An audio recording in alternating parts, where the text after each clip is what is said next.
Aduh, Dede. Hehe. Udah, ntar Bu.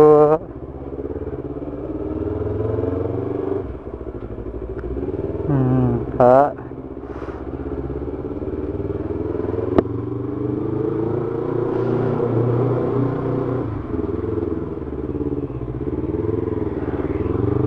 Ya baik, assalamualaikum teman-teman, kembali lagi bersama gua Wididi HD.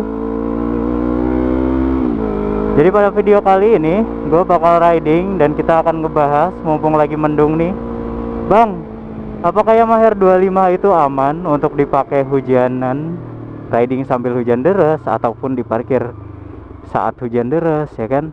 Dikarenakan kan Yamaha R25 itu punya masalah kelistrikan.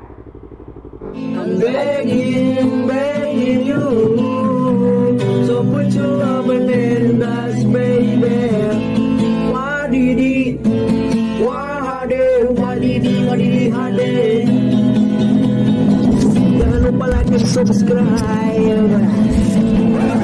Nah, jadi bakal gua bahas di sini ada dua sih kemungkinan, aman dan tidak aman.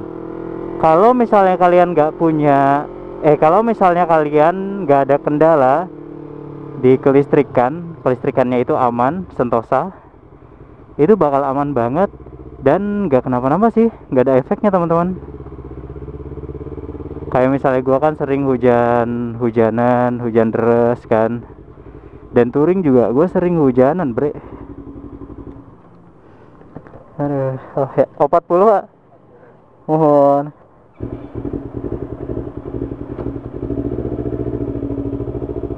Nah, jadi selama nggak ada masalah kelistrikan, anjir, nyangkut Pak kabel kopling. Mau kalian riding sambil hujan gede, hujan deras, ataupun hujan badai, itu aman banget teman-teman. Gitu ya. Selama ini juga sepengalaman gue pribadi aman banget. Kan gue juga sering kena hujan ketika gue lagi touring. Bahkan hujannya kalau misalnya keluar kota gak main-main anjir. Apalagi ke daerah Jawa, itu setiap touring pasti ada hujan petir, hujan badai, anginnya gede banget, dan itu deres ya, deres banget. Jadi begitu teman-teman, aman sejauh ini. Cuman ada sewaktu-waktu pas awal banget sih, pas gua masih punya masalah kelistrikan di Yamaha R25 ini, yaitu pin soket belum diganti, kiprok juga masih bermasalah waktu itu.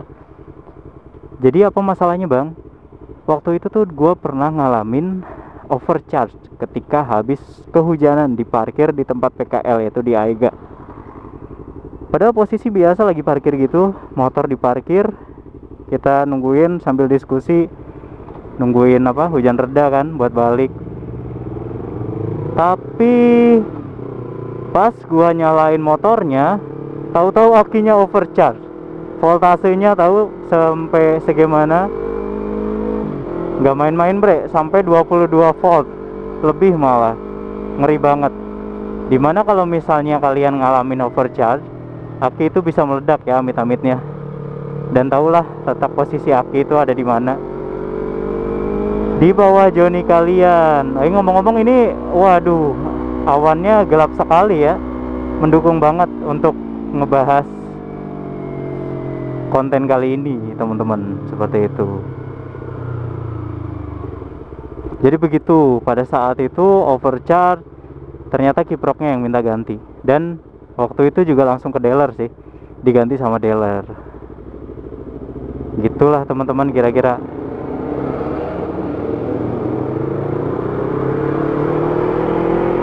Dan juga gue juga pernah ngalamin kemarin, bilet gue itu redup. Gue kira ininya nih yang kotor, ternyata relaynya itu menghadap, ngedongak ke atas. Posisinya ada di bawah bodi, padahal di dalam sini, tapi di dekat rangka. Dimana kan rangka itu ke bawah ya. Nah, itu posisinya dongak ke atas. Alhasil apa? Alhasil kayak ngewadahin air relay gue tuh. Jadi waktu itu langsung redup, dikarenakan relaynya juga karatan sama nampung air gitu deh, basah anjir. Untung nggak korslet ke biletnya. Mana si Jarno anjir?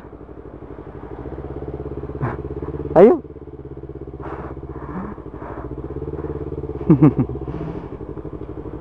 Nah, untungnya bilednya itu nggak kenapa-napa. Ini masih terang banget sekarang. Udah dibenerin juga, gue ganti relay pakai punya Bos. Ayo, gas mau?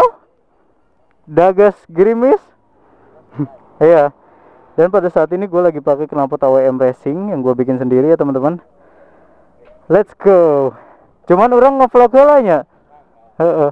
So, arek dual vlog temawa etana euy. Kabel duana. Nah, ini untuk suaranya adem banget ya teman-teman. Jadi 40 cm panjangnya dan adem parah. Nah, dari pengalaman gue pribadi itu buat kalian jadiin pengalaman juga ya, jadiin pelajaran, sorry. Dimana kalau misalnya mau modif-modif kelistrikan, itu pastikan betul bahan yang kalian pakai itu harus bagus. Kayak dari kabel harus sesuai SNI-nya lah. Kalau misalnya biletnya watt besar, kabelnya juga banyak yang serabutnya. Dan posisi itu menentukan banget aman atau tidaknya kelistrikan kalian. Kayak posisi relay, posisi kabel, lekukan, tekukan, atau dan sebagainya itu kalian juga harus perhatikan. Yuk. Hah? Heeh. Udah hujan gede. Bebas lah yuk guys. Nah, seperti itu teman-teman.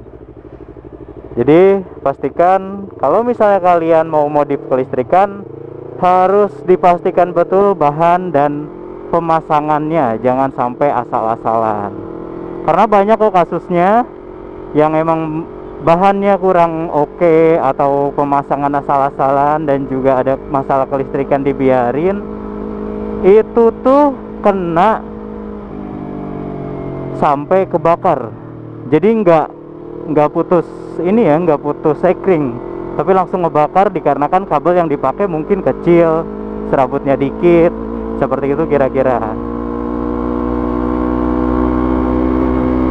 Sama kalau misalnya kalian mau ganti lampu ke LED, entah itu biled ataupun LED biasa, gua saranin kalian untuk rubah lampunya ke LED semua. Karena apa? Karena satu saja menyisakan bohlam. Apalagi kalau misalnya kalian sampai rubah full DC ya, kelistrikannya itu akan berat banget. Kelistrikan akan berat banget, bikin drop aki bisa-bisa, sama munculin masalah kelistrikan lainnya. Karena tahu sendiri kiprok Yamaha R25 itu gampang panas. Gampang panas ya untuk kiprok Yamaha R25 itu. Jadi ketika kalian emang modif kelistrikan gak sesuai, larinya ke kiprok rata-rata. Jadi overheat banget. Yang awalnya kiprok Yamaha R25 itu udah panas dari pabrikannya, alhasil jadi makin panas juga. Ngomong-ngomong nanti bakal gua liatin kalau misalnya ini jadi hujan gede. Semoga aja pas sudah nyampe ya hujan hujannya pas sudah sampai Indomaret dah baru hujan. Nanti kita liatin juga motor gua terparkir di tempat hujan atau di saat lagi hujan deras diparkir, itu aman banget ketika kita nyalain lagi motornya. Seperti itu kira-kira. Sama paling penting kayak gini sih, jangan cuman mikirin masalah kelistrikan tapi mikirin yang lain juga ya. Ketika kalian emang sering pakai motornya untuk hujan-hujanan, hujan deras, entah touring ataupun sebagainya atau daily use, itu pastikan ban yang dipakai juga jangan asal-asalan teman-teman. Kalian harus pakai ban yang memang awet, gripnya oke, dan polanya juga mendukung untuk kering ataupun jalan basah ya. Jadi kalian gak khawatir lagi, gak khawatir nge-slide. Karena ada beberapa teman-teman yang pakai Yamaha R25 ataupun motorsport lainnya, bannya itu ban bener-bener soft kumpon, pola dikit. Kecuali kalau misalnya kalian pakainya Michelin Power RS, Power 5, polanya kan kelihatan dikit ya. Tapi itu pengalaman gue pribadi, dipakai di hujan aja nempel, mau kecepatan kalian 120 juga, karena udah ngalamin sih dulu. Seperti itu kira-kira. Dan rekomendasi ban yang paling rekomen menurut gua ya untuk daily ataupun dan lain-lain, itu kalian bisa pakai Pirelli DRS, dimana harganya juga paling worth it menurut gua ya. 1,5 dapat 2 ban. Ya sayangnya nggak ada ukuran yang 160/60 gitu. Kalau ada sih kan enak banget ya. Paling mentok Pirelli DRS itu belakangnya 150/60 teman-teman. Sama satu lagi, ketika kalian emang suka riding hujan-hujanan, segala kondisi dilibas atau dihajar, dihadapi, jangan lupa untuk pakai jaket yang waterproof atau siapin juga jas hujan kayak gua. Di belakang jok ya, kalian beli tali barang untuk di jok.